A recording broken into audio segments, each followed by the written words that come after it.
Hello, everyone. This is the Paint the Town Red podcast. I'm your host, as usual, Chance. Today, we have a very special guest. It is Grady Ritch. Grady Ritch is a political influencer, mostly on Instagram and X. Make sure you give him a follow. He is sort of exemplifies the new Republican Party, right? The next generation of conservatives that are coming up online and in politics. And he does a lot of things unifying the Anglosphere, right? A lot of the people, the factions on the right. And so, yeah, I wanted to get his takes on, his upbringing and find out who Grady is. So, Grady, how you doing? I'm doing well, Chance. Thank you for having me. Hello, everyone. My name is Grady Ritch. I'm 18 years old, originally from North Carolina, near the Appalachian Mountains, but now I live in Florida, where I make political content on Instagram, X, and YouTube.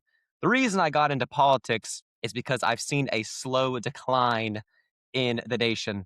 The reason I've been into politics is because I've seen a slow decline in this nation, mainly since 2020, when I started paying attention to politics. Goes from BLM, burning down cities and tearing up things and beating people just because their skin color. After that, I started getting on the internet, doing a lot of research into right-wing politics, got very big into the MAGA movement. I was a massive Trump supporter. There's pictures of me knee-high to a grasshopper wearing a MAGA hat. I don't wear that anymore, but a big part of my inspiration has been the people who have come before me.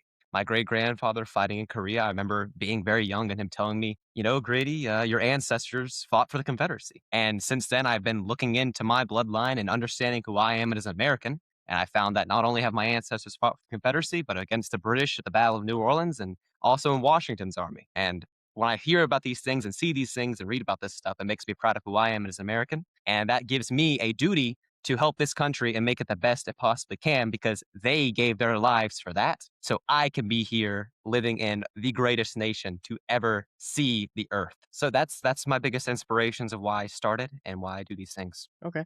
I watched a video of a guy, and it was a bunch of people that were, going to grave sites of the people, the lost soldiers that were in the South, and they were, remembering them and just kind of, it was their families praying over their gravesite. And a gentleman came, what I presume to be a gentleman on the left leaning spectrum. And he went in and said, all these people started yelling, all these people, how could you celebrate and pray over them when you know that they were traitors and they tried to prop up the system of racism and slavery in America? And he was obviously kicked out of the place. And all the comments were like, this is freedom of speech, but not when it comes to this stuff. And it's like, well, he's on private property. I don't know if you guys know how the law works, but anyway, what do you think about that? What do you think about the group of people that are, sort of crapping on still the the Confederacy now today when people pray over their grave sites? They are very misinformed. My ancestor fought for Stonewall Jackson. He was a cavalry brigadier general. He was shot off of his horse and killed.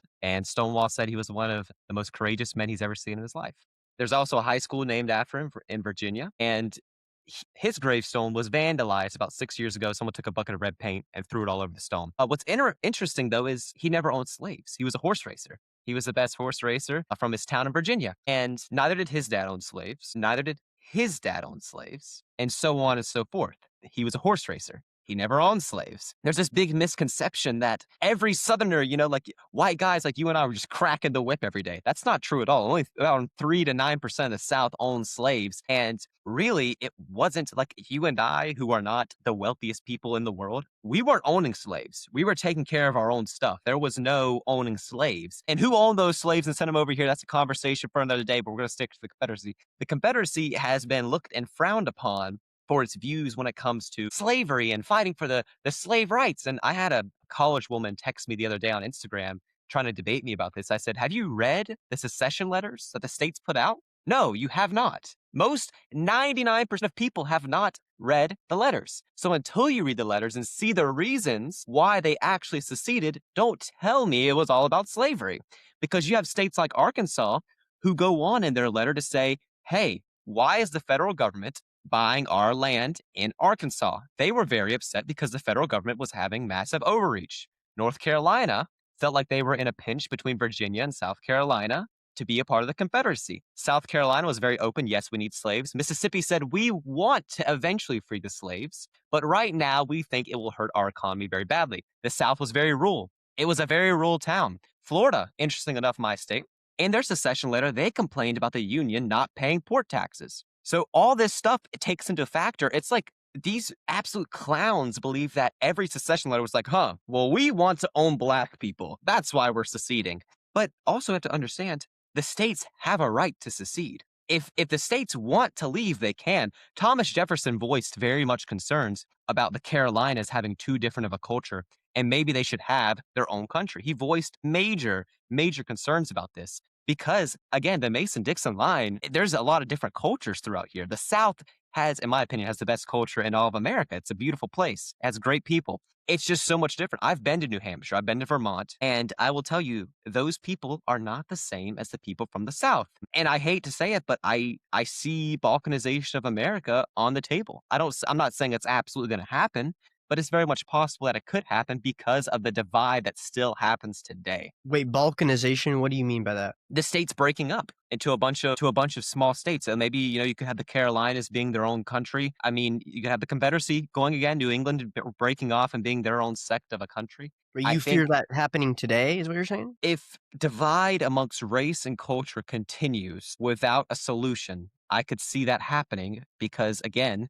we are long overdue for civil war. Our empire's time is up. We are going to blow any second now. We're going Yeah, to explode. And yeah. we can soften that blow or we can rip the band-aid off. This like stalling the process of the inevitable is not going to help for our grandkids. It's going to hurt our grandkids. And that's why it's so important for people like us and men like us to take a stand and actually make it to where this country is going to be livable for our grandkids. Yeah, so Grandy, what got you, kind of started in politics? How old are you, and what made you decide to start getting online? You want to re-ask that question? You said Grandy again. Grady, my bad. Grady, you're online posting things about politics. What caused you to get involved in the way that you are? Well, in North Carolina, I grew up in a small town, and I knew the Proud Boys a lot around that area. They were heavily active in my little rural area of North Carolina. And slowly, I saw these men who stood up for traditional values have like gay Muslims join in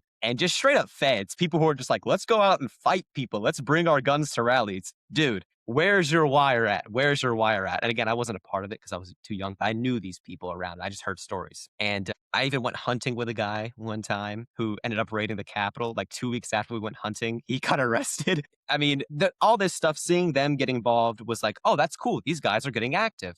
But then they got infiltrated by feds and gays and got cringe. So for a while, I kind of became black pilled when it came to like the right and the movement because it seemed like we weren't doing anything after Charlottesville and J6. We got super scared until groups like Patriot Front came up. I was like, okay, that's cool. They're getting out. They're getting active. That's amazing. And then obviously Eric Arwell returned to the land. Absolutely amazing stuff. I think those guys are truly setting the biggest difference and doing the most for our nation, our people to set a precedence of, hey, we're not going to be sitting aside no more and getting pushed over. Obviously, you interviewed Robert Rundo. He's obviously doing great work with RAM and the active clubs.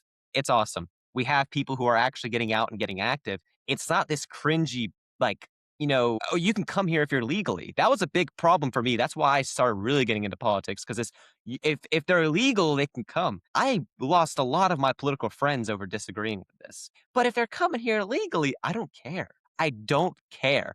Like when we look at the 60s and we see the Immigration Act of 1963 hit, and I do all this research when I'm younger. I was like 13 doing this research, and I see this stuff. It pushed me more to get involved with politics. And I waited till I was late 17, going into 18, as I am now, to get involved because I wanted to actually be able to make a difference at my age.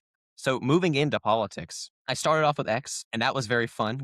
I used to join speakers chats every night and talk to people and get involved. That was fun. But then No Kings came about, and I was like, that would be fun to go out to No Kings. Let's go out to No Kings and counter protest and troll.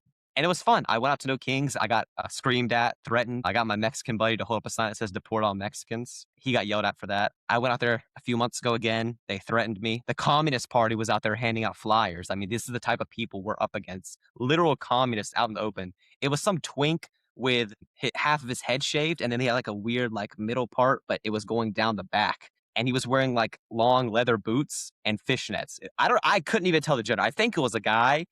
It was just hard to tell. Hmm, But going okay. into all this stuff politically, I started making some friends and seeing that, hey, it's possible to make a change in the world. Because it's hard not to be black pilled in our day. It really is hard. So I started getting more involved. I started talking to people. I have my own YouTube where I interview people. I saw your stuff. Your stuff is great. Again, this stuff is very white pilling to see guys like you and other great people on the internet who are actually making a difference and getting the word out, doing stuff that's active, like Russo and Patriot Front. So I guess yeah, that was my big move into politics over the span of a few years. Okay, so you'd say kind of sort of both the internet and also where you live are sort of, your friends and stuff are already political and getting involved. So you're kind of surrounded by this stuff. Yeah, I mean, if you are in a traditional church in 2026 and the men of that church are not right wing, I don't think you're living on this earth. You're living in a different dimension. I mean, that's kind of like the men I'm around, who I hang out with, who I choose to speak to, had the same ideals as me. And I'm not going to hang out with people who don't want the best for this nation. Yeah. Now, how old did you say you were? 18. 18. Okay. Did you grow up in sort of a middle class upbringing or? Yes, I grew up in middle class upbringing, very blue collar, simple, but great, very rural area, chickens in the backyard, very typical. Honestly, it was a very nuclear family. Parents been together my whole life. It's been great. Okay. Now, let me ask you this. Are you planning on going to college? No, I do not. I would probably get hung in the center of the college for the things I say on the internet. Okay, cool, cool. Sounds good. Okay, well, I think we kind of sort of was there any one big thing that kind of woke you up okay, this is incredible. I've got to get involved? Or was it just kind of a compounding like, man, everything's kind of falling apart? One thing when it came to race was when that one white kid in Chicago who was autistic got kidnapped by those 3 black people, and none of them served over 10 years for it. They kidnapped him, tortured him for 3 days, cut his hair, dumped toilet water on him, made him eat feces. It was a complete catastrophe. Seeing statues get tore down left and right, I mean, I'm 13 at the time. My great-grandfather was telling me, "Be proud of who you are, be proud of your ancestors." They fought for the Confederacy, and I'm seeing statues get hung on light poles of people like even George Washington. Robert E. Lee statues tore down in Charlottesville, even very close to me in Central Florida. And I see this stuff, and that was my main push was these people hate you, your people, your religion, your God, and they don't want you to exist anymore. They want you to die out. Yeah. And that's what Trump was able to tap into, I think. Especially in 2016, he talked a lot about just these left-leaning people that they're not just anti-white, they're anti-American. Or let me say that differently.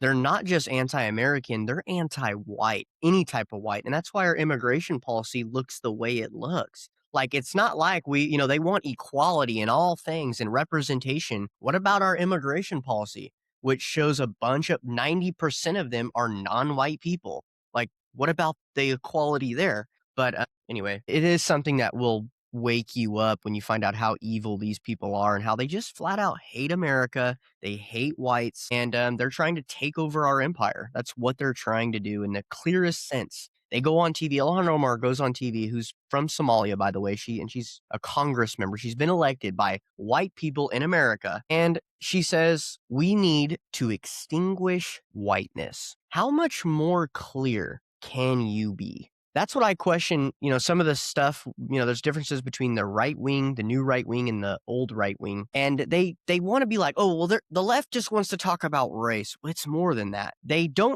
focus on race because they know that is their strength. They are able to talk about race and divide each other and to join each other based on not being white. Whereas white people are not allowed to do that. Systematically, they're not, right? The government will acknowledge that Native Americans, based on their bloodline and ethnicity, receive benefits, have their own nations, are segregated, and have many benefits that the rest of the Americans don't get to receive. We'll never see those. Yep. The African Americans, they get affirmative action, easier scholarships into colleges, and many different benefits for being African American. They acknowledge our past when it's whites committing cruelty, but when it's whites doing what we've always done, which is actually build this nation and do very good things, they don't want to acknowledge them, and they want us to shush up, be quiet about race when you're saying good things about whites. When you say bad things, we can be as loud as we want. Of course. And this has led us to be in a situation where we have slowly lost ground with these anti-American people. And the Republicans that are older have lost largely the battle. And we're upset that we lost the battle. And we're looking back and going, okay, why did we lose the battle? And what are we going to do to turn this around? And what are we going to do differently? Grady has made many different reels about this. And that's what I'd like to dive into now is sort of what is the difference between the new Republican Party and sort of the older Republican Party? The older Republican Party is still falling for everything to keep them in line. The boomers put us where we are today, and it's our job to fix that, which is a catastrophe. It is an absolute cluster. It's a mess. They still fall for the Judeo Christian values. They still stand for anything to do with like this trash garbage race ideology of, well, if they come here legally, it's all right. No, it's not all right because you are living in a 55 and up community and I have to live next to these people. That's the problem. The problem is when old people, they pushed all this stuff pro civil rights, pro immigration, pro hippie culture. And then it's like, oh, when that culture's in full effect, okay, we're going to move to our neighborhoods now. Bye, younger generation. And then you and I have to live next to like Puerto Ricans and Mexicans shooting fireworks over our house and And taking blasting our music in the jobs middle of for the night. way cheaper too. Way cheaper. And how many white people were put to the side for their jobs throughout the past 30, 50 years? It's been insane. It's just been this pandering to people for what? Why do they need pandering? When our ancestors came to this country, they had to build it from scratch. They didn't have nothing handed to them. They were being slaughtered at Jamestown, and they still made something for themselves. So why is it that these people need a handout? But then the younger generation, like we're talking about now, we understand this. And our best way to change the Republican Party is, it's probably our only hope, is to always infiltrate at a local level. Start strong with mayor, your legislator, your councilor members, whatever. Start with those because we are not going to win federally. In 2028, you think there's going to be an America First Patriot saying the stuff that me and Chance are going to Yep. run? Yep. That's funny. That's a laugh. It's not going to happen. Start locally. That's what this younger generation is starting to understand. Yeah, Grady, I will jump in real quick and just say this because I do want to touch on this. Yeah, you're exactly right. Some of the people, so it's been proposed by many different people within the alt-right or the America First group to actually vote blue in 2026. And I've seen people go on, and I don't know how Grady feels about this, but I just wanted to touch on it really quick. Some people think that I can't vote for the Democrats because, they're going to invade our nation with a bunch of immigrants now, and it's going to not allow us, we will lose the majority quicker, and it will not allow us to then, do anything further. But here's the problem with that. You're not looking at the complexities of the political plan because you've seen a reel of Nick Fuentes talking to how good the Democrats are or something like that. But for a second, just think about this. Look, you have three options. You only have three options when you vote. You can vote red, vote blue, or you can vote for a third party, or you can also not vote. But voting blue and not voting essentially does the same thing. Because like when you don't vote, the Democrats will still win. If you vote Democrat, it just furthers that, it just makes it more likely that they further that gap between the Republicans and the Democrats win. So one's electing Democrats by not voting or voting for them. Two, voting red or not voting at all. And not voting at all makes the Democrats win. So you have two options. Okay, so if that's the case, the reason why we say vote blue is because we're understanding that the amount of people that are in America that vote, that are our age, that have these beliefs is such a small number that we have to vote blue to expand that loss for the Republican Party for a short period of time, not a long period of time, not forever, just for 2026. Remember, they won't have the presidency. No matter what they do, they will not be able to get the presidency. They will be getting the Congress and the Senate, okay? So the damage that they will be able to do is limited. One. Two, the reason why we're doing it is to take over the current regime, the Republican Party, that is doing, this is very important, the exact same thing as what you fear the left is going to do. And it's maybe even worse because it's through H-1B visas, which are high-paying workers and jobs that take money from the next, the non-working class, but the tech people, the people that are all involved in AI, a lot of white people, good white people that want to get involved, but cannot because they are priced out by these H-1B visas. And so let me just clear it up for you. When you say, I'd rather just not vote, that's doing the same thing as voting blue, one. And two, if you say, well, no, I don't like the idea of voting blue, I'm going to instead vote red. well, then you're allowing the red to stay the way it is, and more H-1B visas will come in and effectively doing the exact same thing that you claim to fear.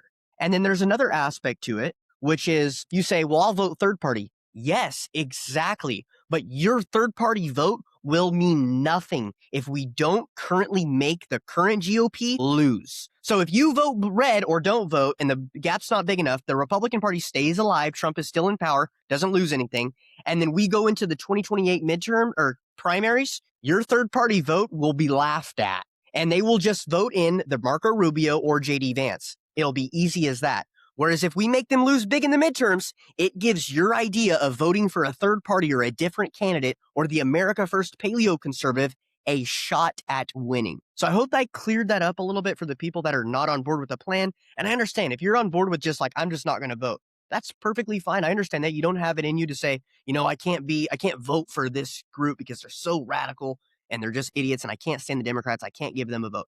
I understand that. It sucks. I'm going to probably be shaken when I vote Democrat. And I'm only voting Democrat for Congress, by the way. All Yeah. your local races vote Republican. So it's complex, and on Reels on Instagram, it's hard to convey the full plan to people. But I stress you, please look into it and look at political theory and look at how big our group is and what we're actually facing. We've got to be smart and we've got to be able to zig and zag through the terrain that we're in. It's not just going to be a vote red or die. That plan won't work. It's never worked. It's not going to work. We have to be smart about this, really. What do you think about that, Grady? Completely agree. I mean, I listen, my family, they've always voted red. And from George Bush, right, to Trump. And I mean, my dad tells me I regret voting for Trump. I regret that. He is even awake in his age. And everyone is seeing this. I will vote red if it's an America First Patriot. Like I would have voted for Casey Putsch. I feel like it's probably the best option to vote for James Fish back here in Florida. But when it comes to everything else, blue, blue, blue, blue, blue, blue, blue. And the thing is, people get scared. Oh, like you said, what about immigration? Is that really your biggest concern? It comes to the question again. Would you rather have 1 million illegal Mexicans or 1 million legal Indians? We can suffer and take the a million Mexicans who are illegal. I will eat my taco and then wave goodbye to them when they're being deported. Thank you very much. If these Indians come in, they start buying more gas stations, which is becoming more of a trend, setting up restaurants, invading our towns. They move 16 people into one of these freaking houses, which is baffling. But that's what these people come from. So that's good to them. If these people can continue to take over, buy a property, open businesses, take out loans, it will put us down more. It is worse to have legal immigration. I will take the illegals. I'll take the Mexicans over the Indians every day of the week. Thank you very much. Yeah. And then we can talk a little bit about like further into this too, about because we're kind of staying on track with the differences between the new right and the old right. The reason why the old right is the way they are, and they believe, and this is we feel they're so weak, it comes from their belief system. And they've been kind of psyoped in a way. And this psyop is not going to move any further. The people that are younger than 55 or maybe 45 are all awake to this. And that is the Judeo Christian values that the boomers and the older Republicans seem to clamor for 24/7. Well, in those Judeo Christian values, that's adopting and accepting a pretty much a belief system that is outside what was the major belief system of the Anglo-Saxon, right? We are white and Protestant, not white Jew and Protestant. And they seem to take this on. And within that belief structure, it has these undertones of, in America, we are a multi-diverse nation who's, anybody, if you're here, doesn't matter about race, long Melting as you're pot. here legally, I'm okay with it. But in Israel, no, that's a Jewish state and they have to deal with radical Muslims. And we need to make sure that they have their own state of an ethnically Jewish people. America, no ethnic background. Government of Israel, perfectly fine to have an ethnic background because, Muslims, our biggest fear is the Muslims. And we have to team up with the Jews in order to keep Sharia law out of our nation. We reject that. That is just not true. And if you look at through history, actually thinking that way is it to our demise because it gives them so much control that in turn it ends up hurting us. And these people end up getting here anyway. The Sharia law, the Sharia Muslims, and all the other people that are not white and don't care for America, not saying all non-white people don't care for America, but the ones that don't end up here because we have partnered up with these Judeo-Christian values. And the younger generation is coming up and saying, no, we're not doing that anymore. That is wrong. There's a major problem with that, and we're seeing it play out. If we could identify the things that the older generation did that has caused us to lose this first battle here, one of them, a major one, is claiming that our nation is a Judeo Christian nation. That is wrong. What do you think about that? I think you just hit the nail on the head because the boomers got very comfortable with an America that was post World War II. And, a lot of them, the majority of boomers are Christian. But what does it mean to be a Christian? You have to be in your Bible and in your church. So if you're in your Bible and you read just a little bit, you'll figure out very quickly that the Jews are not like this holy God's chosen people that we think they are. And the boomers fall for this idea like they're still God's chosen people when they're actually a part of the synagogue of Satan. And people like you and I who have become young in our faith Christians, the people who are mass converting to traditional Protestant sects, traditional Eastern Orthodoxy and Catholicism, you see these people become very awake and alive to this stuff. The revival of Christianity has pushed the younger generation to see how wrong the boomers were when it came to the Judeo-Christian. It doesn't even make sense. Does a Christian wave a chicken above his head and say, "Ha, I'm tricking God. You're going to forgive me for my sins"? Does the Bible say anything like the Talmud says that five rabbis got into an argument with God and won? I mean, we can go into the mispah. We can't really talk about that on YouTube. But I mean, if you're watching this podcast, you probably know what it is. And the Bible doesn't tell us anything about this. Well, and they'll argue, the Judeo-Christians will argue, like, well, that's just one part of Judaism. There's the Zionist Jews and all these things. Which, okay, granted, whatever you want to say, all we're saying is that look, we don't just hate the Jews. That's another thing too. They say you're talking about the Jews, and Hitler talked about the Jews, and if Hitler talked about the Jews, and you talk about the Jews, then you all must be Nazis, and I'm not that. It's like, dude, hold on. It's a little bit more complicated than that. Like everything else on the planet, okay? The Jews, yes, they have many different religions, and some of our beliefs do line up with theirs. For one, the Zionists in Israel, they want an ethnically Jewish state. Hey, guess what? I do too. That's the problem we have. It's not consistent. They are a fan of their Zionist beliefs, but they don't implement them themselves in their own nation. They fall for age-old war tactic against other nations, which is divide and conquer. They have failed and they've been divided, and now we're in a situation where we don't have our nation, and you can't even name what an America is, what an American is. Most people in politics, especially, can't do that. But there are some more things too. We can go on all day, and a lot of people that watch the show already are kind of up to date on all this stuff, which is, the basic stuff. What's the difference between the old right and the new right? Well, Judeo-Christian values, our foreign policy, our economic system, stuff like this. But there are also new categories that we also are different from the older generation on, kind of the next breed of Republican, I could say. And those aren't so much as clear. We're not all together on those things, but nonetheless, they are forming and they're very important. And I think it shows the differences between the groups. And one of those that's important to me too or two of those, environment and animal cruelty. So the younger generation, we're kind of all on board with like, hey, no, we want a cleaner environment. We do understand that, not maybe through climate change or anything, but we don't just want to give multinational corporations like access to all of our health, our oil, our resources, and then they completely wreck our environment, wreck our health. And then you have testosterone levels and birth rates plummeting to so much of the point where our birth rate's going down, we're literally going extinct. So we acknowledge that and say we need to fix that problem. That's an issue we need to fix and address. And then the next thing would be, or also on top of that, would be just the overall animal cruelty. I was watching a Joe Rogan podcast the other day, and we were talking about hunting pigs. And I was just thinking to myself, like, man, if they were talking about either another animal or even like, say, about any other organism almost just about, but because it's pigs, it's kind of okay to say, oh, they would, put some bombs and then all the pigs would come out and then they would shoot it and it would blow up all the pigs, like 40 pigs. Isn't that funny? And they were like laughing about it. And Joe's a hippie, and this other guy on the show is kind of a hippie, real, against animal cruelty. But just the way they were talking at it, I was going, man, there's a divide. There's a divide. Because if I were to make a post like, oh, guys, even as a hunter, you kill an animal, you want to do it in the most reasonable manner. You want to make sure your shot is clear so you don't, cause the animal to suffer any more than it has to. And you eat every bit of the animal. These are common hunter things you do.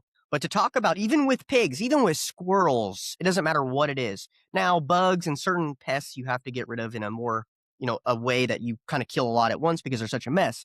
But to have fun bombing them and exploding them in many different directions, to me, that's not very Christian. That's not very, to me, that doesn't seem like the right thing to do. Just, looking at it from the gut, aiming from, shooting from my gut. But what do you think about that? Do you think there's sort of a divide between the way we look at kind of animal cruelty and sort of justified a commercial farming operation that, yes, we're fed. That's great. Yes, I don't have a farm in my backyard. I don't no longer, have my kids doing yard work outside. Instead, they're inside on the video game and we get all our food delivered to our front door.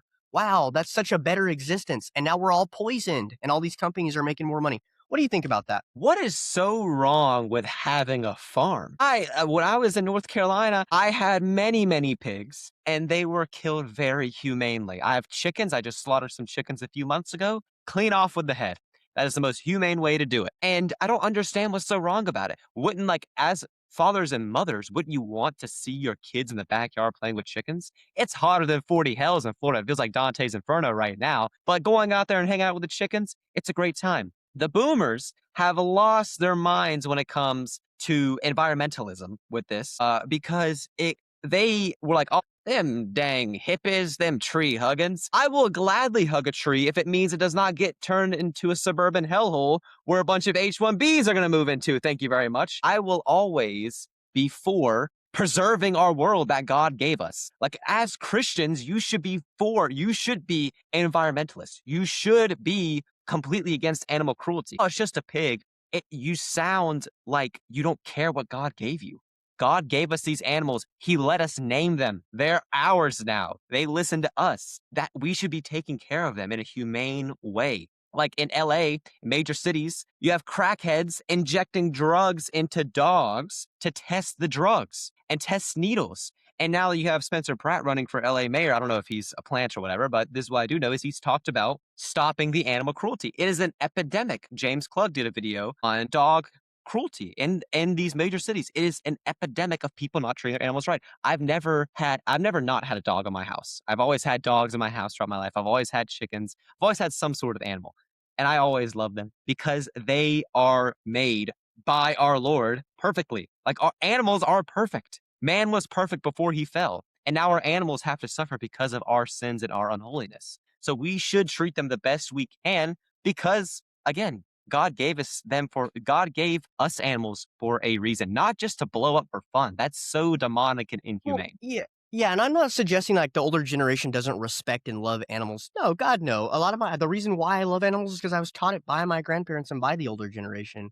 But what I would say is that they're a lot more susceptible to like accepting, well, we have to put a bunch of chickens in a little teeny tiny cage so that way, these farmers can exist because they don't make any money. Everything, is the way it is. Everything's so expensive and regulation is actually tying them down. And we don't want that. We want the farmers to be able to survive financially. I reject that whole way of thinking. Because if that's the case, you have allowed them to push, push, push, push, push to where they're mistreating animals on a mass scale. And it's disgusting. Everybody agrees with that. And if you could see it, you would understand that we're being poisoned and these animals are being treated badly. And that's not Christian. That's not a It's not. Christian thing to do.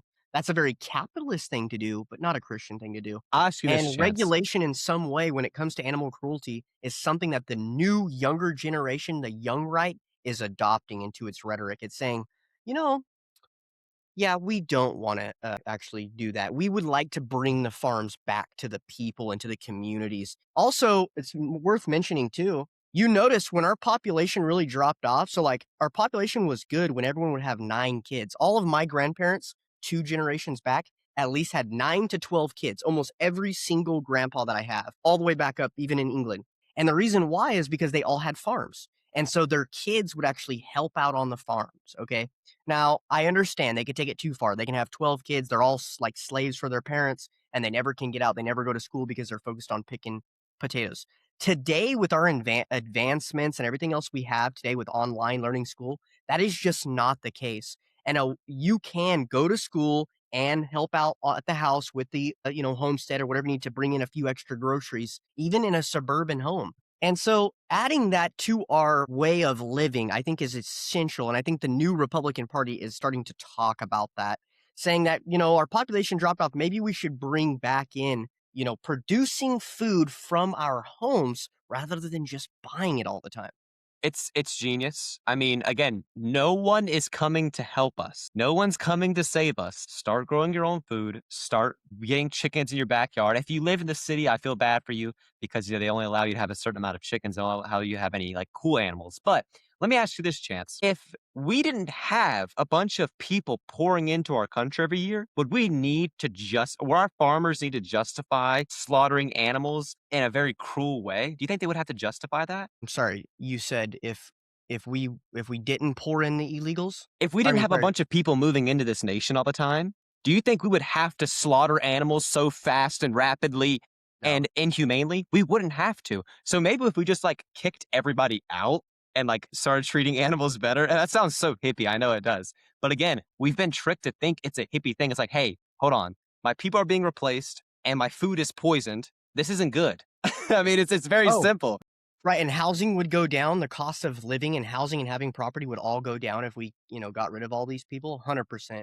But another aspect of it too is people always wanna think like, "No, we're advanced now. We're advanced, we don't have to have our kids doing that. Instead, our kids are inside on the iPad all day and they're overweight." That's not a direction we need to move in.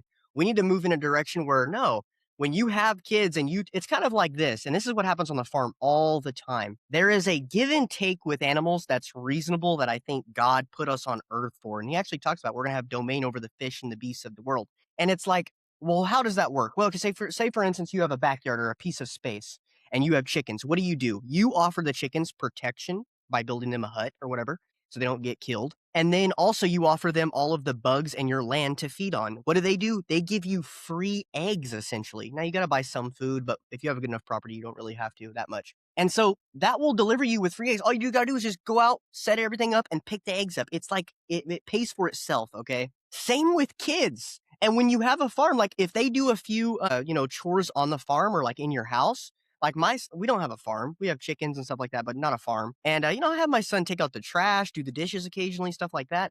Why do I do that? It teaches your son to be a good person, right? They need discipline. They need chores to raise them up, as well as they also need schooling and education. You can deliver both of those as a parent. That's actually that's preferred. And so, yeah, I would just say maybe we should move in a direction of the new Republican Party. I think is moving in that direction. We're I saying, hey, hope we so. don't just want to buy all our food and get it delivered to our house. Mhm.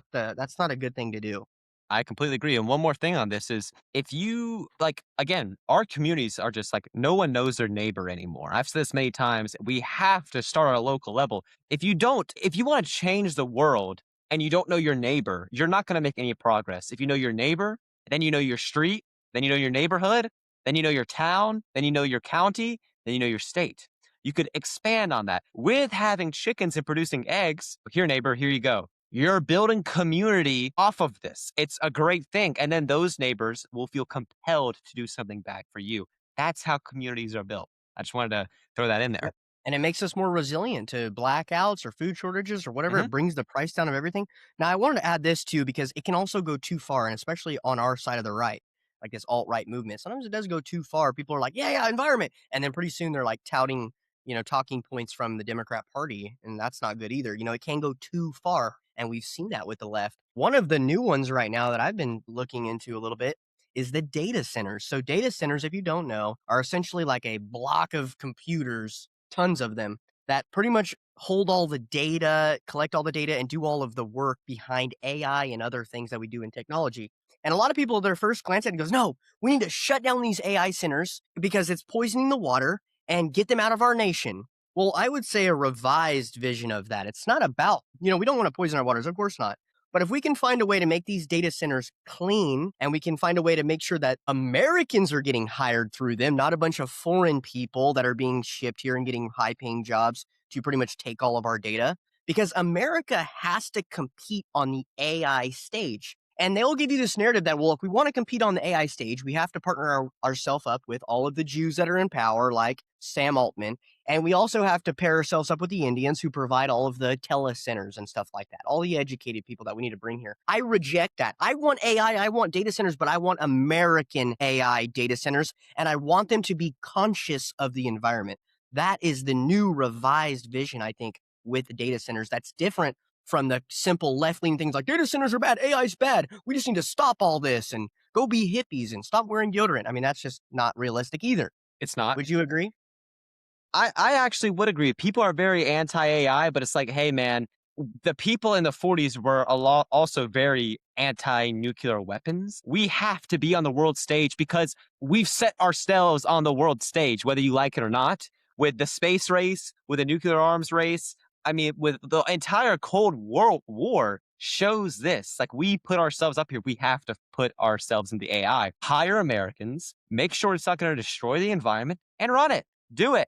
Make sure AI is not going to take any jobs. Of course, this is much easier said than done, but we we have to make sure that even though we want the people in charge out of power when they're not doing what we want them to do, we can't bring down the entire country and the existence of America down with it. Like, we don't want that to happen. I would rather, like we just talked earlier, start locally. We can build from the ground up.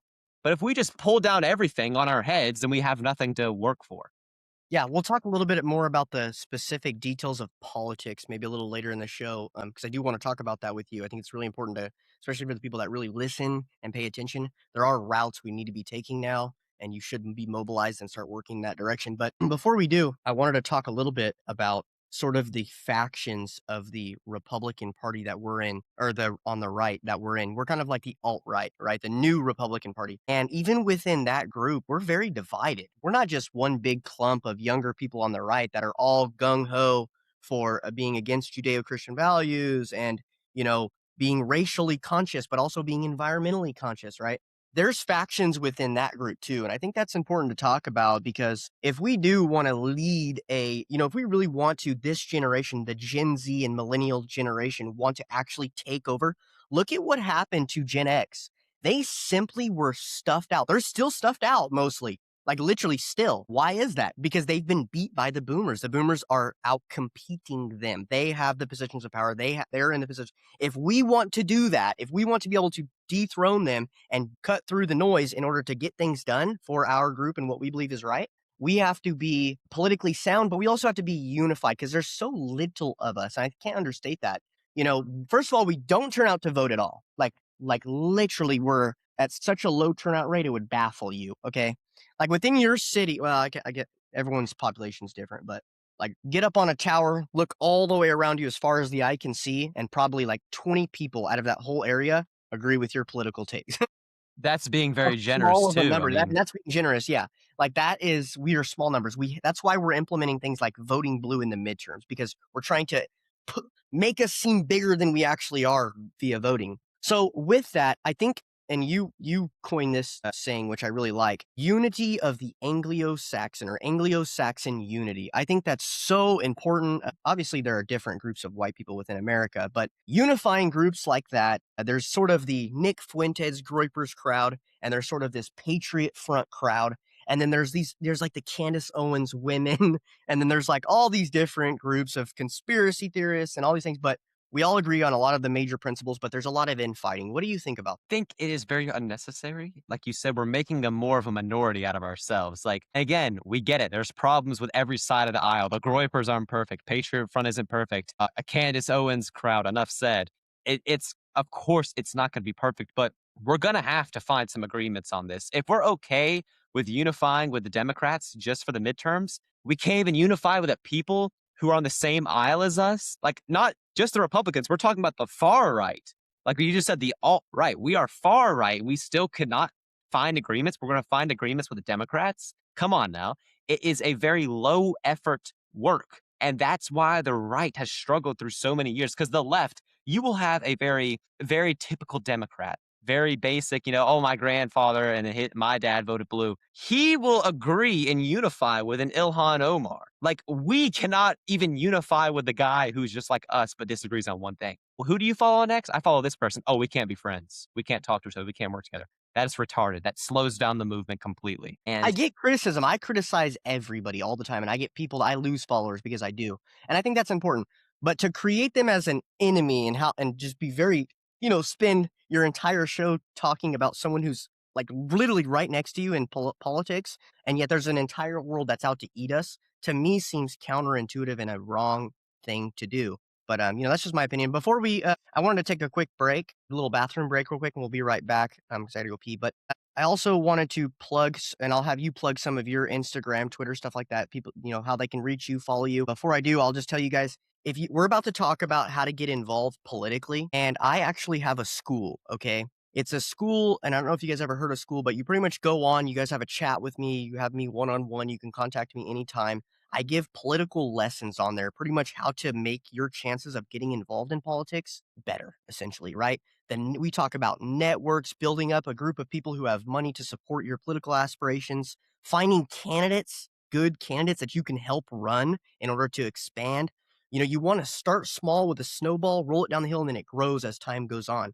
And so getting involved now, taking over the Young Republicans clubs, public speaking, your looks, everything about politics that I've learned working for the Republican Party, I want to teach you, and I want to build not just a school where I'm teaching you politics stuff, but actually a political team that we can all be in lock in step and work on taking over these small local areas. So, guys, follow my school. It's in the link in my bio on my Instagram. Love to have you on. We'll schedule a call. You can talk to me. We'll kind of map out a little political plan for you. And I'd love to be your consultant. Consultants, as a political consultant, what you usually do is there's a political consultants in power. They have networks with the entire party, and you come in, you pay them like $4,000, but that's because you have a lot of money. You're a wealthy person, and the consultant does a lot of the work. We're gonna flip the script. We're a grassroots movement where a lot of us are younger. We're middle class. We don't have all the money in the world. We're on a budget, and I sympathize with that. And so I'm gonna offer you guys something at a very great price, only $75 a month, and I will be your full-time consultant and map out your political views. I'll do data on your area, find out, who's running in your area, and we'll constantly keep in touch about slowly making you become the county kingpin is what I call it. Because every county has a kingpin of someone who's mostly in power in that area. Sometimes a few people, but a lot of time it's just one person. I want you to be in that position. So that way we stand a better chance at, like I said, getting in that third party candidate in 2028. It's really important we move. So I want this to be a grassroots movement, offer you guys something, and it's fun. I love doing it. We do like public speeches once a week. So you go on there, maybe this week it'll be your week, and you go on and you do a speech, kind of like what we're doing on this podcast with the entire class or with the entire team, the political team. And it's fun. We conversate. Arguments are always welcome, stuff like that. And we just work on becoming stronger, better men and angling ourselves to be better at politics. You've got football teams, basketball teams, soccer teams, Girl Scouts, but you don't have no Christian nationalist political teams. And so that's what I'm trying to build. And I hope you guys join along for the ride, and we can actually start taking over these areas in our government. It's also fun. It's fun to go to the city council and talk trash. So anyway, Brandy, or Grady, you wanna plug all of the stuff you got going on? you can follow me on Instagram at Grady_Rich. You can follow me on X at Grady_W_Rich. You can subscribe to me on YouTube at The Grady Rich Show. Thank you. Okay, perfect. We'll be right back, guys. Oh my God. Hello, guys. Welcome back. So we left off at kind of unifying the Anglosphere. So, Grady, you want to kind of take it in a direction? So, for a while now, we have always seen stabbings in London and shootings in Paris and car rammings in Germany, to where now these European nations, who most Americans or all Americans descend from, they have these like ramming bars in their outside the Christmas markets so cars don't drive through and kill them. It is absolutely insane to me that even when we see this, Americans refuse to show open arms to Europeans who are struggling the same way we are when it comes to replacement mass migration and Zionist influence. I've talked to great men from the Homeland Party out in the UK, good man from Scotland, and he tells me how Somalians will stab little girls and harass people in the middle of the night. I've talked to men from the Dominion Society in Canada who say that they have the same problems with immigration from India and their statues are being torn down. We, as white people, face the same problems. We are facing these same problems in our nation. As someone who lives in Florida, who sees some Europeans move over here, I see other Floridians become hostile to them, saying, oh, we don't need any other people moving in here. But if a Mexican moves in and he opens up a taco stand, it's all right. It's like, no, actually, I'll much prefer a Canadian or a British person move in my neighborhood than another third worlder who doesn't speak my language. I don't care if he makes good tacos. I will take the European all day. So again, South Africans being killed in their own country right now. We're letting a lot of them in here. They have to set up their own communities. Aranya. Mandela was getting trained by communists in Kenya before the whole revolution went down. It was the whole point of what happened in South Africa is to kill white people. And if people, specifically white Christians, do not get their act together in Western European nations, we're going to end up exactly like South Africa, getting raided on our houses and killed, grandmas being burned alive in their bathtubs, people fleeing these nations. Where are we going to flee? Where are the people from America, the UK, France, Canada? Where are we going to flee? Everyone's fleeing here. We have nowhere to go. If this falls, it is over. It is done. That's it. We Yeah. have to work it out here. And it trickles down. I mean, you see the different, like I said, the difference between the younger Republicans and the older. The younger Republicans are saying, no, we should have supported South Africa more. We should have supported Rhodesia in the way that, we were absent for that. Why? Because we were told, well, we don't want to see the world as we are white people and it's white people versus the world. Here's the problem with that.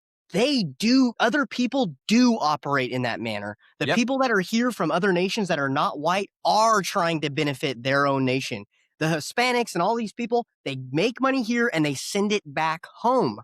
We have to support our brothers overseas that are also of our same, heritage, right? Our same ancestry, our same culture. We have to support those people. And trust me, I understand that there's people that are on the left that are in these areas and they have this guilt and this, this white guilt, maybe even more so than Americans do.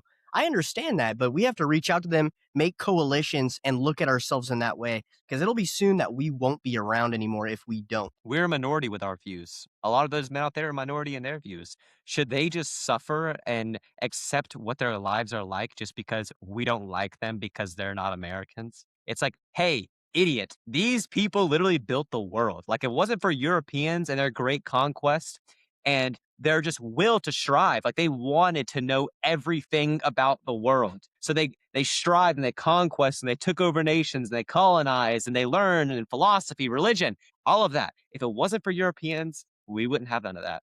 Like it or not, Americans, you are descendants from Europeans. We are carrying the torch into North America. Canadians and Americans are the descendants from the greatest people to ever walk the earth. We are descendants from the greatest people to ever walk the earth.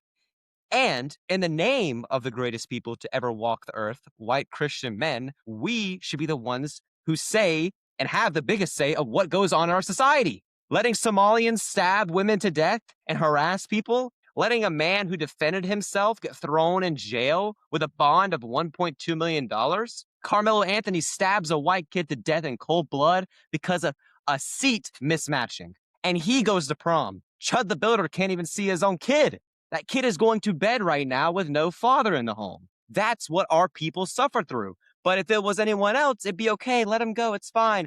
Iryana, she flees a war-torn country in Ukraine and gets stabbed to death. I got that white girl. I got that white girl. The man chants after stabbing this poor Ukrainian girl to death.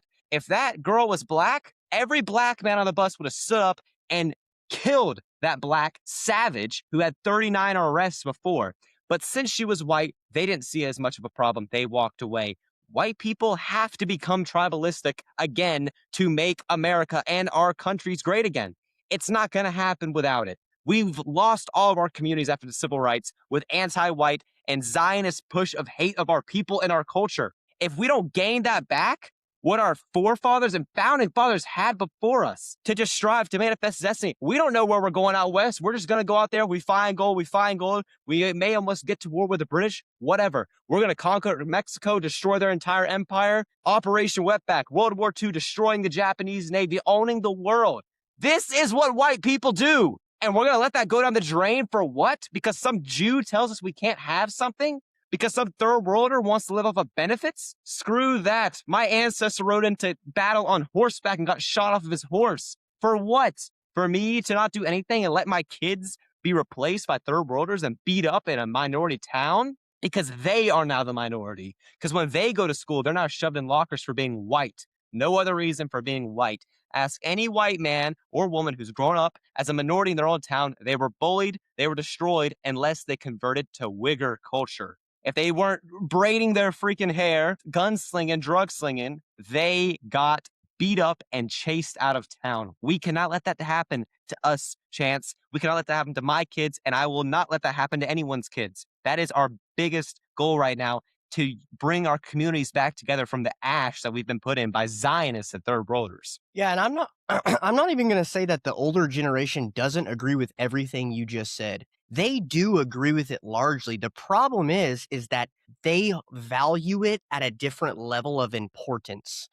Our generation, our people, like Grady has said, we have been in the trenches per se. We have had to grow up in environments that were not majority white. We didn't get the environment that the older Republicans got when they grew up. So they're unaware of how important this issue is. And also, I'll add to that, you have, Trump going on TV saying that he's planning on granting amnesty for the illegal immigrants now. And he's changed his tone with the entire proposition of getting the illegal immigrants out. Now we're only getting the criminals. What about all of the other illegals that are here?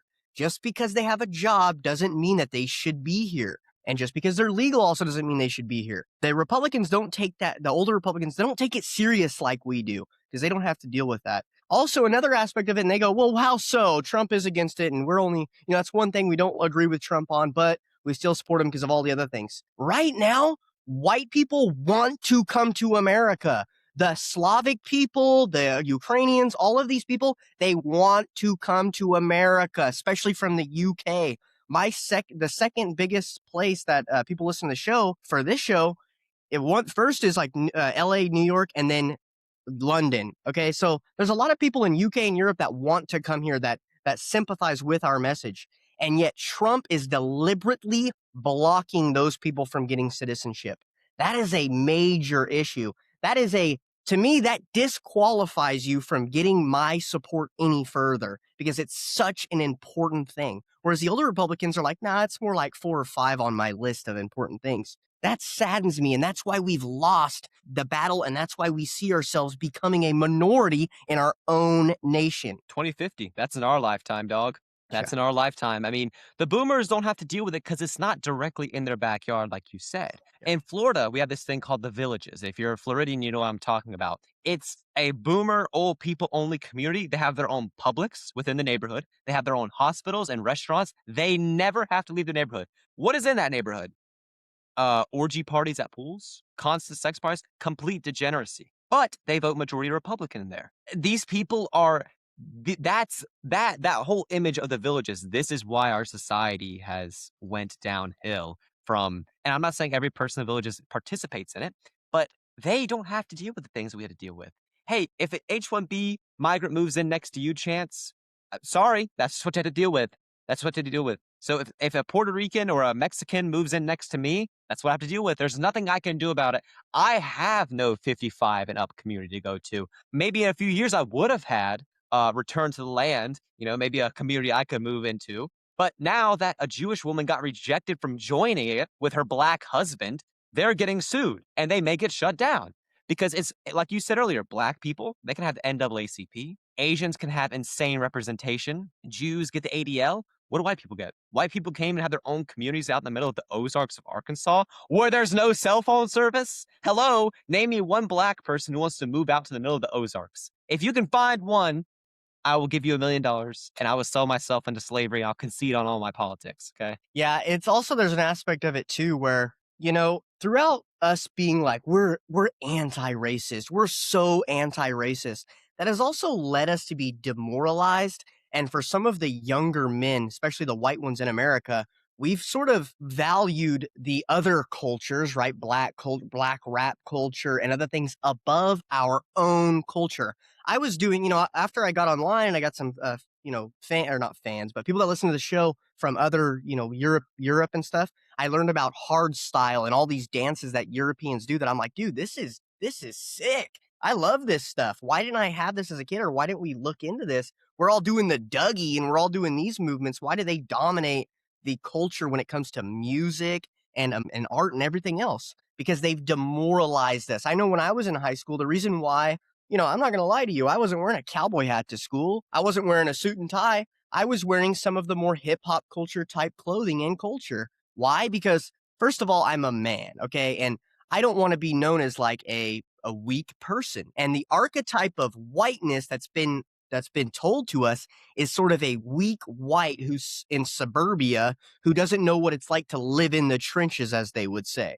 And so I would find myself, being more applicable to the group of people who are in rap culture and in hip hop. Not come to find out though, that's not our culture. That is their culture. And our culture is very masculine. We're the original cowboys, okay? And so reviving that and seeing that come to fruition is something that the new Republican Party also is involved in. And that's why you see people like Rondo, who I had on the show recently, talk about sort of, building a culture of MMA, mixed martial arts guys, tough guys, to be in that, give men a route, a pathway for them and let them know, hey, your culture is not only exists, it's also the coolest, best culture on the planet by far. It's dope. And I see you have a guitar on your wall. Are you interested in any music, Grady? All sorts of music. I think music is one of the most important things to a society. I mean, when we're talking, we can go back and listen to what Mozart and was just putting together, and even coming up into the 50s, right? We have very insane music culture. Obviously, I love metal music. I love classic rock. I love, I'll listen to the Smiths and Joy Division on a good weekend.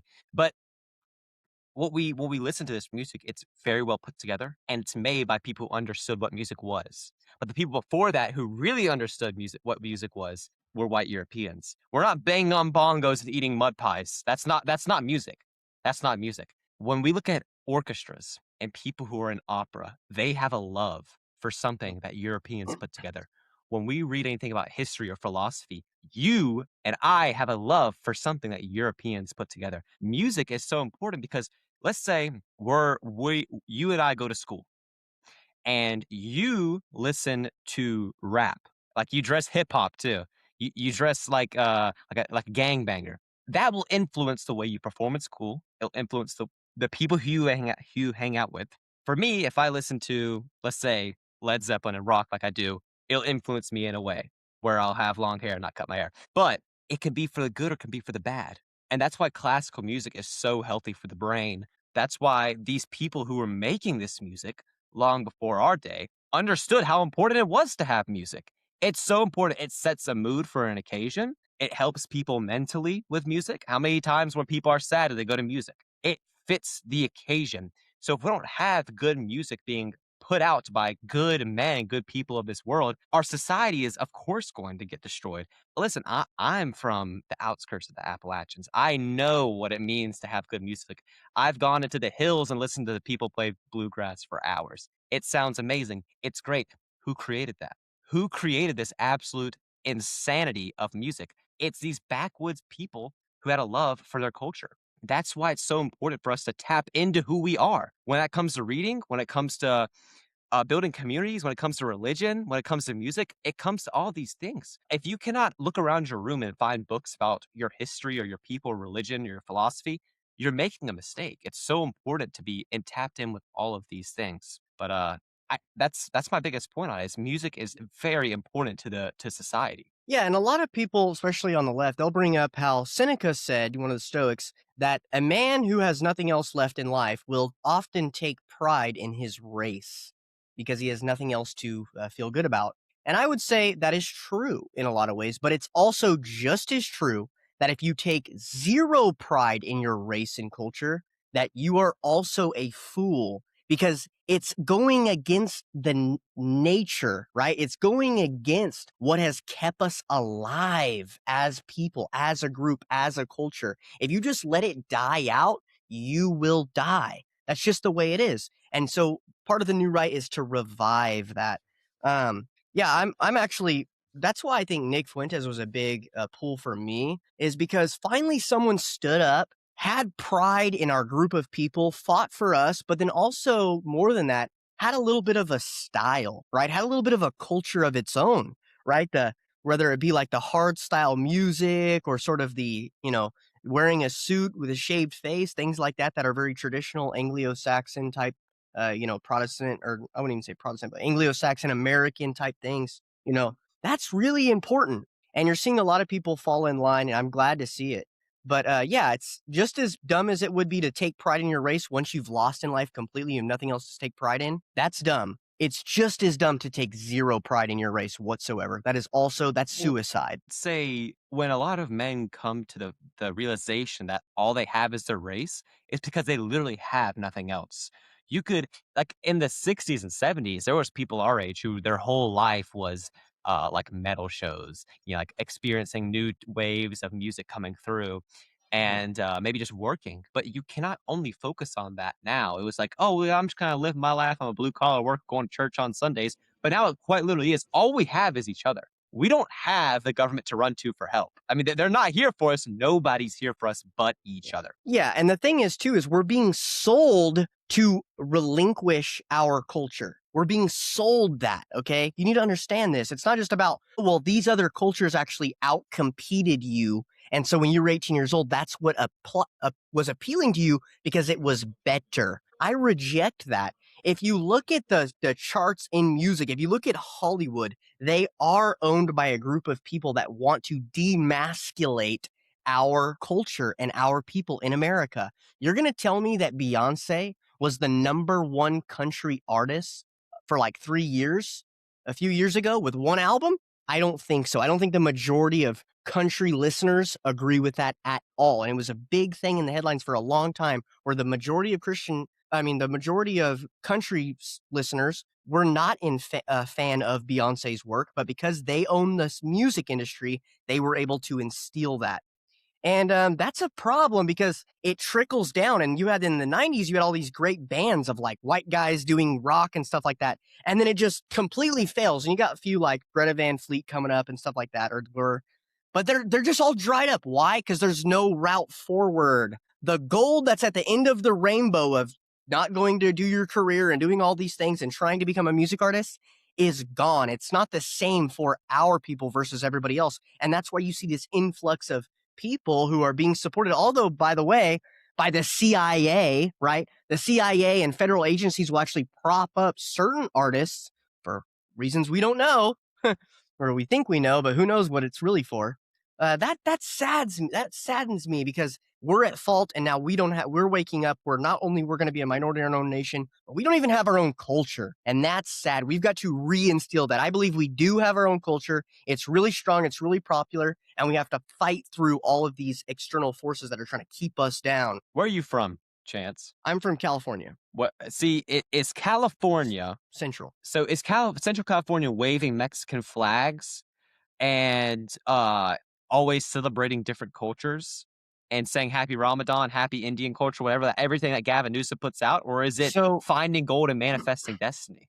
yeah, so I would say it was Manifest Destiny for a while, and it was very Anglio, but recently, definitely, we've lost that, and now we have literal towns of Indians. Okay, I'm from an area called Oildale, and Bakersfield's typically been a white area, and Oildale definitely. We have lost that completely. We have towns of Indians that are here in our nation that operate separately from everybody else. And everybody knows, even the Hispanics know, and even the blacks know, you don't do business with them because they will rip you off. They will steal the shirt off your back and they won't think twice about it. Whereas all of their brothers, cousins, sisters, and uncles and whoever, they do right by because they are their own ethno state within America. And they're And allowed that's to do happening that. left and right. And they're endorsed by the Republican Party, and they give to the Republican Party. This is the difference between the younger generation and the older generation. We don't want to allow that. And if we speak up about it, now we're racist. Now we're all these bad things, and we actually get fired from the Republican Party, like I did.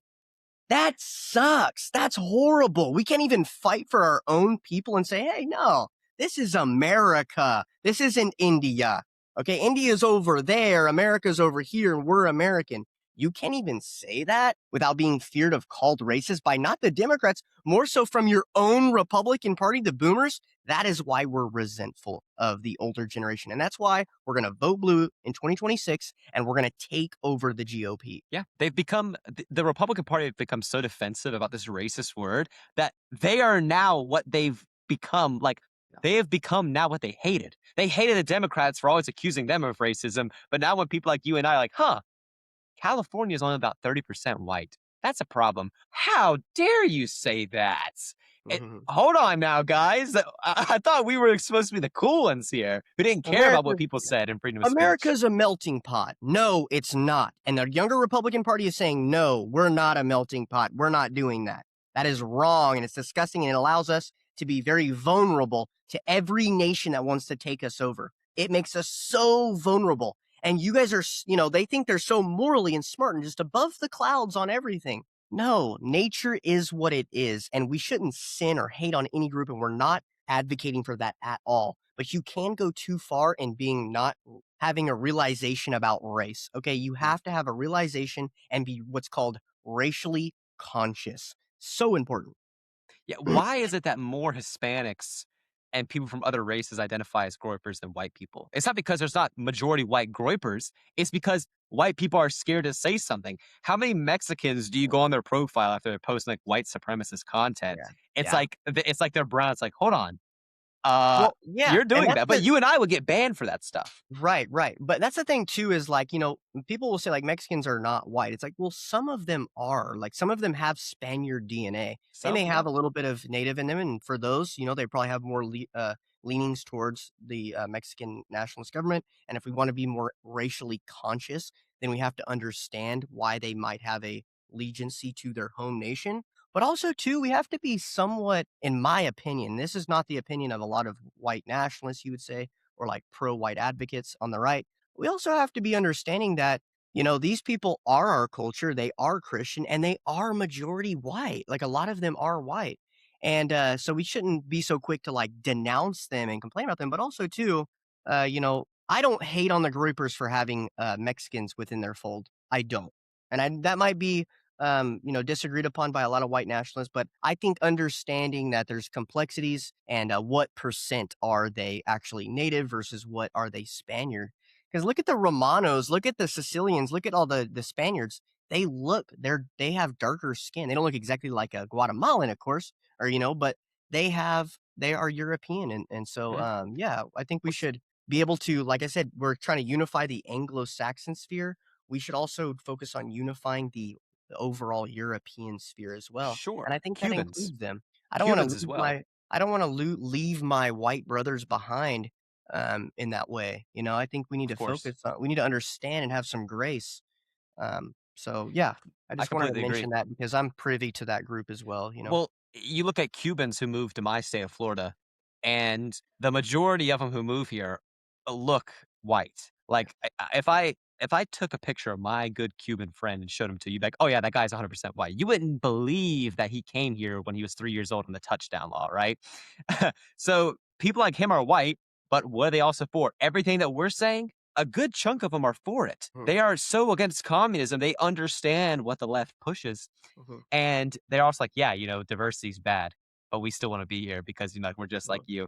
It's like when you call a Dominican black. "No, I'm not black. I'm tan because the sun in Dominica." Yeah, yeah, they are, but that's yeah, like the big gist of it. We should be looking out for these Cubans because that's our backyard. I'm actually for destroying the communist government in Cuba because screw them, they're communists, number 1. Number yeah, 2, they're spying on us with if Russia or China wants to spy us, that's where they can get to us. We should destroy that government and make it a holiday vacation spot yeah. for people like us. Yeah. Oh, and also too, look at Canada.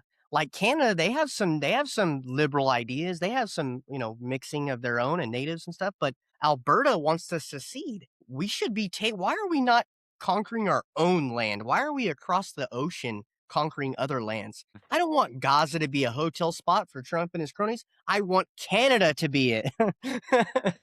See, Alberta seceding would be very bad for the guys of Canada like us. But if they were to secede, we should take them on and deport all their Indians. Wait, why would Alberta seceding be bad? Oh, it'd be bad for the rest of Canada, but if they all moved to Alberta, Well, it'd be the good. guys the guys who are, like us who live in Canada, like, Yeah. who have our ideas in Canada, it would suck for them, but again, it's like, "Dude, your country's in the can, our country's in the can." It's hard Yeah, to we work should with this team everything. up and just, like, build our own thing because, yeah, you guys have gotten taken over, you know? And Yeah. since you have, we have to, like, take that in consideration if we're gonna be one block of good people and you guys can't immigrate here because of our system's broken, we've gotta figure out a way to move around these things and build up and build our group of people, and that includes the Canadians, and that in part includes some of the Hispanics that have moved to America that are predominantly they're European, Mhm. but, maybe they have a little bit of past back, in Mexico. I think Yeah. not and don't get me wrong, I'm not saying, "Oh, yeah, now I'm pro bringing them here and importing them." No, and I'm not saying what we're doing in California is good or correct at all. It's not, 100%, no doubt about it. But I'm also saying we can't be so stiff in the mud that pretty soon we're gonna be saying Italians are not in our fold. We can't do that either, in my Well, opinion. I'm for bleaching bloodlines. I know so many people are gonna get upset No, with me on no. that. I'm actually okay with people bleaching bloodlines. Don't make an excuse and bring some, like, dark woman, like, "We're bleaching bloodlines." No, you're not. But if there's, like, a very light Cuban woman, it's like, "You know what? Go for it, dog." Mhm. If our DNA is majority European, go ahead, bleach the Yeah. bloodline and make And the even if kids you European. decide not to do that, I mean, I'm still not really hating on you, and I don't think we should put it in our laws, but socially, we should be aware of our extinction and move in a direction that's conducive for us surviving. I We're agree. not saying we should just be such a stiff stick in the mud. It's like, if you get with any girl, blah, blah, blah, you're out of my fold. And uh, to me, that's just too stiff. We have to I be agree. open to the complexities of the world and how we're going to move forward to win. That is what we want to do. How do we win? Not how do we get one group of 15 guys that are so, you know, perfect on every single facet, and then they build their own campsite in their backyard. We need to make it to where we can all, somewhat, not all, but we're protecting and building our culture in the future as well. We're being progressive in that way. It can't just be like, let's go back to, the past and try to recreate what we already had. Although we should look back to the past and learn lessons and understand that that's where we come from and be very proud of it, we should also understand that now we're building something new, right? America is a pan-European nation, right? It's not a English nation or a German nation. And so the idea of diversity is actually an American idea. Now, It's our diversity strength. past yeah, to diversity past a certain point, yes, we all agree, not a good idea, right? Indians, no, no, no, none of these people. But also too, understanding that no, America is Italians, Germans, English. And by the way, I'm English. So for me to say that, it's kind of hard, because I would like it to all be English, No. But, for a long time, we didn't want the Irish and stuff here, but Grady, is there anything you wanna finish up with? I will Or, say always put your people and your religion first. Don't become black pill. I mean, this conversation's happening. Chance, how old are you? 28. 28. I'm 18. There are so many like minded men like ourselves in this world, and we can really make a difference if we keep trying. Again, start locally, go to city council meetings, get involved in your local community, get your name out there, and get active because we can make a difference and we're going to win. Obviously, we're going to win. But again, the Notre Dame, the people who started it, they didn't see it get finished. Chance, you and I are probably at the beginning of that foundation. We got to make sure we set up the foundation perfectly. And that doesn't just include you and I, that includes everyone watching. We all have Yeah, to put in our part. We may not see the castle get built, but if we could pass something on great to our grandkids, then it'll be all yeah. right. Yeah, and I'll just finish up with this because I know we said we were gonna talk a little bit about politics. I'll just kind of finish up with a little bit of my advice on politics if you're wanting to get involved. So, obviously, you can do your social media stuff like, Grady's doing and I'm doing. That's all great. Definitely get the word out. I don't people that do that, that's awesome. We should continue doing that. Then there's another aspect of like, okay, what is the official plan? What are we trying to move forward? I think, in my opinion, what we should do is try and take over the young Republican political entity because they are a thing of the Republican Party, and also we're the majority in those organizations. There's a age gap, or there's an age limit. Once you're 40, you cannot go be a YR anymore. So we should take over that organization and either defang the Republican Party or with that, or use the power, hide your power level, get involved, and start taking over the young Republicans because it's actually sad the amount of young Republicans clubs that we still don't have control of. There is still Judeo-Christian rich kids that run that organization, and everyone's mad at them, and no one will show up to one meeting. And that's the case in my area. It's like they're beholden to the Republican Party and the older generation. They are a bunch of Judeo-Christian rich kids, and there's only like 4 or 5 of them, and nobody else shows up, and everyone's ultra mad at the whole club.